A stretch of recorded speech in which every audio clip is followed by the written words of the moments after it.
Hey everybody, it's Jay, it's Eric. We are back from New Jersey. Boom, there you go, bam! Oh! The weather was hot, the driving was terrible, we had Canadian forest fire smoke, and we had some spectacular teams and cars. Yeah, so let's get right into the spectacular teams and cars. We'll start with Cheesebolt Enterprises. Now, they have this great Permatex Getting Everywhere theme with their Focus, but we want to talk about the car they brought that didn't race, that's going to race later this year. It is a T-Drive straight 8 Ford Tempo. This is a home-built car, and why would you do this? Well, circulating the internet for the last 15 years has been a fuzzy couple of photos from the 1980s of a Ford Tempo with an inline 8 engine where the output is in the middle with the crankshaft. It's basically a 1930s Alfa built by people in Detroit, therefore terrible. Well, Cheesebolt found the patent for it, said, man, we can't actually replicate this, so they took two Yamaha motorcycle engines, synced them up, there's a chain drive, I don't understand any of it, it's gonna race this fall at New Hampshire. Hella sweet, we had the return of Chris Fix and his Soapy Wooder racing team.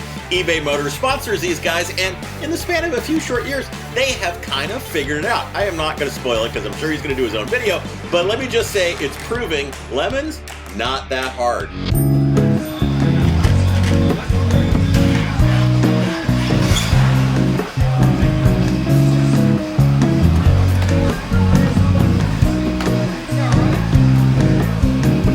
Also at this race, B is for Build, another YouTube channel. eBay sponsors them as well. Now, if you watch what we do, we pretty specifically say the kinds of cars that we want to see in Lemons. And Chris from B is for Build was paying attention. A couple months ago, we posted a Chrysler Sebring with a Bentley body kit on it, and we said complete budgetary immunity if you bring a Bentley body kit on a Chrysler. Now, as it happens, Chris happened to have a flood-wrecked Bentley that was in really bad condition, and he read our claim as a Bentley body mounted on any Chrysler. In this case, he went and bought a bunch of Chrysler wheel center caps and used them as body mounts on an E90 BMW, therefore interpreting our loophole as mounted on a Chrysler. Now, that is a pretty broad interpretation of the loophole, but the loophole is always widest for the first person through it, be a little bit narrower for the next person. But if you bring a legit Sebring with a legit Bentley body kit, you can expect to be hassled very little. Hella sweet, we had a great judging crew. We had defending national champion Neil Losi flew out from California to be a judge at this race. That's good trunk trim. And we had a couple of Texans. We had Judge Bob and we had Judge Sanjeev. Stow and go! Why you ruin classic? And Bob and Sanjeev, they brought their Western skills for a leather making penalty.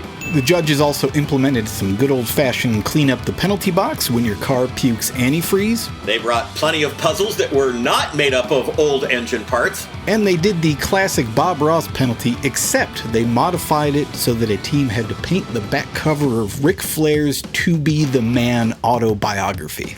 I think they nailed it. Now, we had a lot of rookies at this race, and I gotta say, a lot of them really proved how easy Lemons is.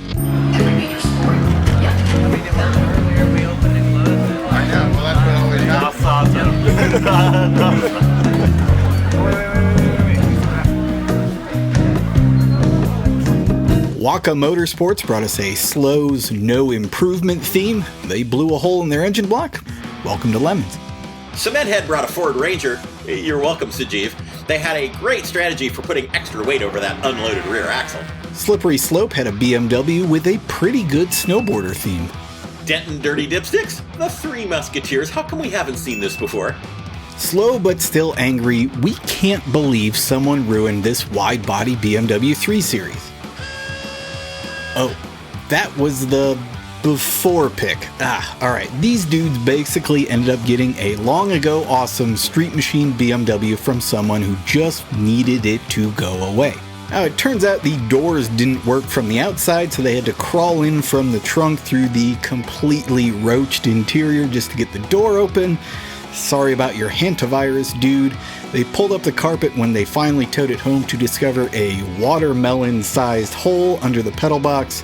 They had to call in a favor from Cousin Andy and Uncle Phil. Boom, there you go, bam! Ho! And all those favors from relatives took them enough time that they'd only driven about 10 feet before the race weekend. They struggled against it all weekend, but did make it run, and we especially love the tires fill about 1/4 of the wide body kit. Once again, this stuff just isn't that difficult. So we tell.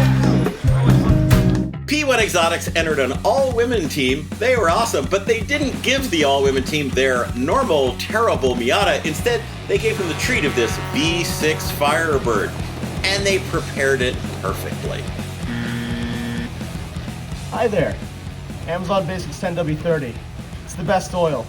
Till it isn't. But it wasn't all newbies and rookies. We also had a lot of returning veterans, and they did really well too. 3-pedal Mafia, they won the race, that's fine. But they had a 3-car Journey Superfan theme with Journey blasting out of their paddock all weekend. That was great and terrible at the same time. They also hosted the potluck and, won the race. It's a pretty decent weekend. Bell's Mansion came back with a rabbit and the obligatory bunnies and carrots. The feral Shelbys made their very own cheap Shelby Cobra with a terrible Miata aftermarket nose, a stupid 302 swap, and the stock 9-gallon fuel tank in this.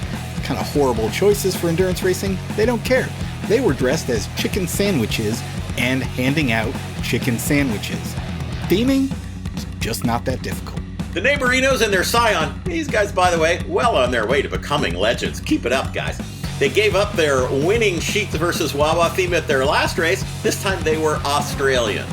They had the flag from the Simpsons episode where Bart gets booted. That's an Eric favorite, by the way. They had shrimp on the Barbie. They did the whole deal. Lemony Sniffit previously had no theme, so they came back with this fantastic Mandalorian theme.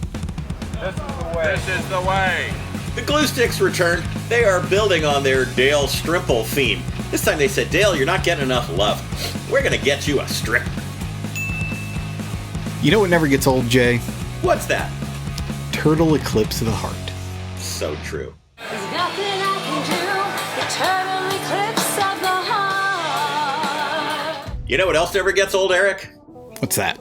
Taking a horrible S10, barely runs, 4-cylinder engine, and making it worse with a Volvo turbo. Hella sweet. 8 Hicks brought their Chevy Malibu, 1997 Motor Trend Car of the Year, by the way, and they did an Amish taxi theme. Or, I don't know, maybe it was a Mennonite taxi theme? I just don't want to offend our Amish viewers.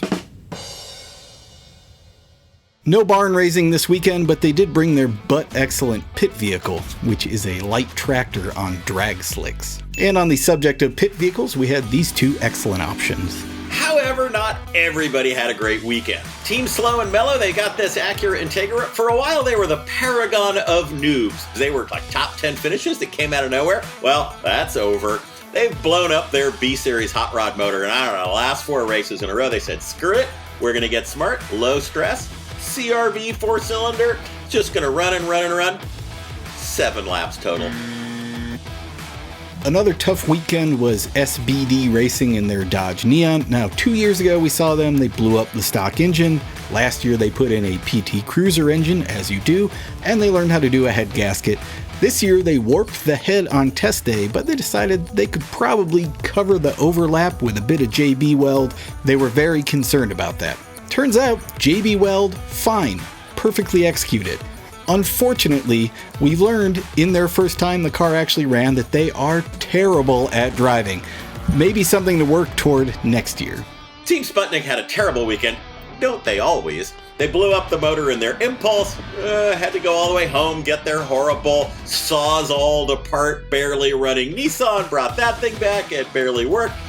I just gotta say, in addition to doing lemons, Sasha, team captain, now also has learned to fly. Flatball racing, I'm not sure if this was a good or a bad weekend, but these guys decided running a Lancia is just way too easy, so they slapped an eBay Motors sourced turbo onto it with an elaborate oiling setup, and again, good bad, who can say? It only had 2 fires, which isn't that bad. Oh, that's good. No, that's bad. The Dead Horse Beaters had a bit of a rough weekend with their V6 mid-engined Honda-powered Mustang. Electrical problems, couldn't figure it out. Turns out this never happens. It was a loose wire in a connector. What was that team name again? Dead Horse Beaters.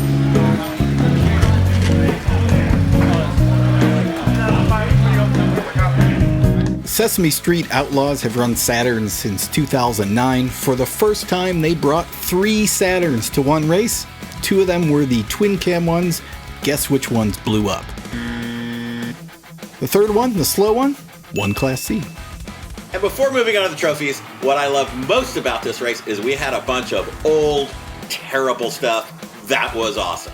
Top of the list for me, the Hornet. 1975 Hornet, pretty straight up 4-liter Jeep motor, dominated Class B, 4th overall. Yeah, speaking of Jeeps, the 4.0 Cherokee finished 12th overall with the 8th fastest lap. Why isn't everyone running a Jeep engine? Scope Creep Racing, the hardest to pronounce team in Lemons, brought back their Dodge Aspen. I don't know why this car is so fast, but it rocks. And going way back, the oldest car in Lemons returned. It is, of course, Tom Tolley's Buick, a Caddy 500 swapped 37 Buick. Now, it was the Mark II version, which was actually kinda quick. How is that possible? Well, you bring a pre-war car, you get a little budgetary immunity. And her dad brought his 37 Chevy just as some accoutrement for the Buick. And Cynical Racing brought their Hudson Pacemaker. This is a replica of Mario Andretti's first car with the 9,000-pound straight 6 flathead. Love this car. We hadn't seen it for like 8 years. Moving on to the trophies, the Yokohama Road Mangler Cup, a free set of Yokohama tires for a team running on Yokohamas, went to the Leopard Exus of My Wife Said I Could. Now, you got to appreciate the finer anatomical details of the Leopard Exus this year, and this time around, kind of ran okay. The eBay Motors Heroic Fix Award went to Pimp My Ride. These guys found out in the universe, in an ad, the worst hot-rodded, pimped, last-generation Toyota Celica. This car had everything. It had a body kit held on with drywall screws, because that's what you do. It had $85 wheels on it. That was new, by the way. It had every bad hip-hop mixtape and CD crammed into the bottom of the floorboards that you could possibly imagine. It had exposed edges, so they were cutting themselves every time they got in the car. It was all jacked up, so much so you literally couldn't see out the back window when you were driving the car. It was awesome. Pro tip, by the way, if you see an ad online and the car is shot in an industrial area and there's a lot of pallets behind it, don't go to see the car without armaments. Also, of course, it was an automatic, and it was $300. Naturally, they did a whole Pimp My Ride presentation with it because they didn't, have to do anything with it. Because Lemons isn't very hard.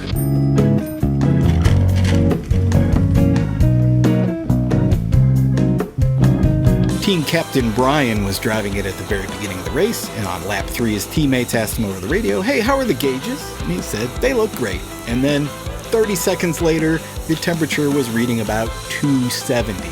Absolutely toast. They spent the rest of their weekend re-pimping their ride, discovering all kinds of horrible things the previous owner had done to it, and having to undo those before they could put the motor in. Ultimately, they got it back out, and looks pretty pimp on the racetrack. I Got Screwed went to Team Hyper Wiper and the Hemi Framus Synergies presented by Doug. Awesome name, no idea what that means. Now Doug, if that really is his name, he used to run a diesel Volvo powered 924 on the West Coast. Moved to the East Coast, said, I gotta do something that smart again. Found a motorless 924, found a bunch of 300ZX engines, and figured what I really need to make this work is now an Audi differential out in the back. The Audi Quattro rear diff turns the wrong direction from every other car in the world. So when you bolt it up to a regular rear-wheel drive transmission, you have 5 reverse gears and 1 forward gear. Got that sorted out, rushed to the track, car died in pit lane, checkered flag, he got screwed. The event-specific trophy for this one was living in a van down by the racetrack, and it went to Van and Ball 2023. Now, if you are current on your Lemons wrap-ups, you'll know that Zach had driven from his home in Kentucky to 3 races on consecutive weekends that were nowhere near each other. Thunderhill in California, High Plains in Colorado, and New Jersey Motorsports Park in New Jersey. He made it to New Jersey with some help from the community, and the van had about 4,000 highway miles and the stench of 3 weeks in it when it rolled through tech. Zach threw some rookies in the van, and they drove terribly, as they have for this entire trip. Didn't really bother anybody, burned up the brakes, burned up the tires, and crucially was the center of the party on Saturday night. When we got to the end of the weekend, we threw him the living in a van down by the racetrack trophy and did what any sane race organizers would do in this situation. We offered him a free entry to the 4th race the following weekend, 800 miles away in Michigan. Did Zach make it there? I guess he'll have to wait for the next wrap-up. Judge's choice went to Valve Tap Racing. Now, what's better than one? That's right, double. They had a good evil theme represented by the people in the Rotary on one side and the tattooed, cigarette-smoking evildoers on the other, i.e. people who own Mopars. We love this team. I mean, we even did a Lemons World on there. And it's a family and friend team. I mean, it's cute AF. Lemons, power couple, Jim and Amy. They crossed the finish line together. So cute. Organizer's choice went to longtime Lemons Volvo racers, Tuna Chuckers. They did a Swedish prison break theme that started from the second they unloaded on Thursday night. They were in striped prison outfits. This one Swedish constable was constantly trying to round up his escaped prisoners who stole his Volvo, and they lent the penalty box their farts humper to slow down some miscreants. Now, they were having a great run in their Volvo Amazon until about noon on Sunday when the engine spun a bearing. Now, most teams would pack it in, but this is the Tuna Chuckers. So with 3 hours to go, they started swapping an engine. Lemons old-timers will know that the Tuna Chuckers did this exact same thing 15 years ago with a different Amazon, and in fact, the engine they were putting in was the one that came out of their last Amazon. They fired it up at about 3:29. They just missed the checkered flag by a minute. They were able to get themselves in line to come off the track. Still, we love that they never quit. That kind of thing, it's just not that hard.